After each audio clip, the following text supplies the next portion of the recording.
The root of truth was clearly established in Israel. We should, by the way, be very respectful of that.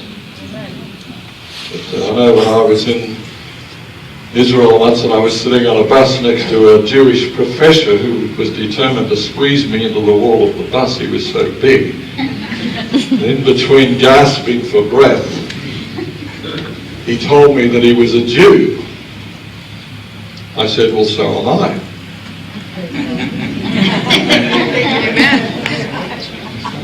And he looked at me and he said, well, you don't look like a Jew. I said, what, is my nose not big enough?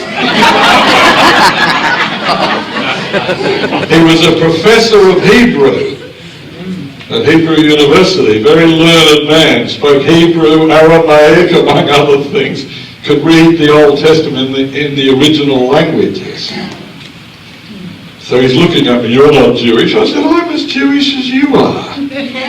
He said, well, what's your basis for making such a claim? I said, Abraham is my father. I said, I apologize for having to quote one of your fellow countrymen by the name of Saul of Tarsus, who was also at least half Jewish. I said, I'm forced to quote him, but he said, all those who are believers in Jesus Christ who also happen to be Jewish, I emphasize this, are children of Abraham and heirs according to the promises. I said, the same promises that you're hanging on to, I am hanging on to. Therefore, I'm claiming the right. It might be a spiritual right, but I am as Jewish as you are. I'm connected to the same root of truth. I was tempted to say it might even be a stronger connection than yours, but I didn't say that. This guy looks at me and he says, yes, he said, but it was Friday afternoon. He said, but I'm hastening to get home because it's going to be Shabbat. I said, well, I've got news for you, buddy. I'm hastening to get to Jerusalem too because it's going to be Shabbat. He said, you mean Sunday? I said, no, I mean Shabbat. He said, you are a Protestant and you worship on Shabbat? I said, I'm unique. Like a good Jew, I worship on Shabbat. He couldn't believe it. He never met anyone. Even though we have that church down by the wall of the old city, he'd never heard of Seventh-day Adventism. So he said to me, would you consider an invitation to my home tomorrow afternoon? I said, well, it's Shabbat. He said, yes, but I would like to have a study with you in the Word of God. I said, I will come on one condition. I've got a thick head here. I will come on one condition. He said, what is it? I said, that I choose what we study. And I said, you can rest assured I'll be choosing something from the Old Testament out of respect for your religion. I said, you can choose anything you like, but remember I'll be reading it in the original languages. He's challenging me. So God convicted me what to say. And I knew this was a book of the Old Testament that the Jews do not study. I said, I would like to have a study with you from the prophet Daniel. He was shocked. He said, well, that's not a book. I said, you said anywhere. I'm holding you to it. I want to study Daniel. That's my condition for coming to your house. I knew I was being greatly privileged to be invited to an Orthodox Jew's home on Sabbath afternoon. So he agreed. He said, do you have a particular chapter in mind? I said, actually, I do. I've got two chapters in mind. Chapter 8 and 9. You know that I'm thinking 2,300 days.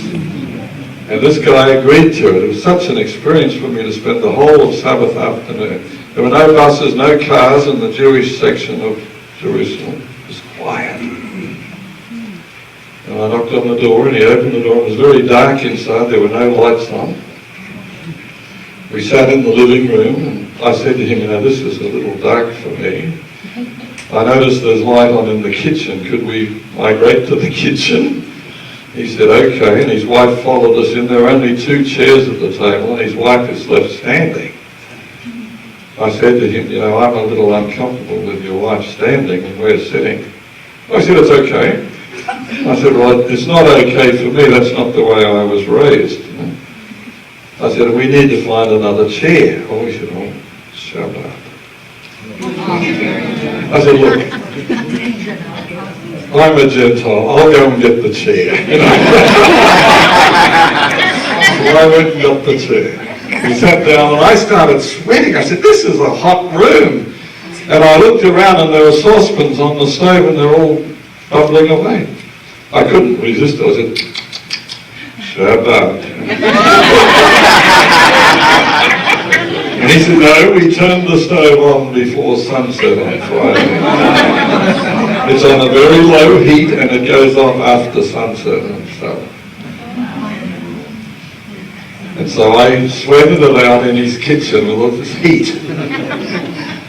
And we had a study on that. I better quit this story because it's too time consuming, but it was such an incredible experience.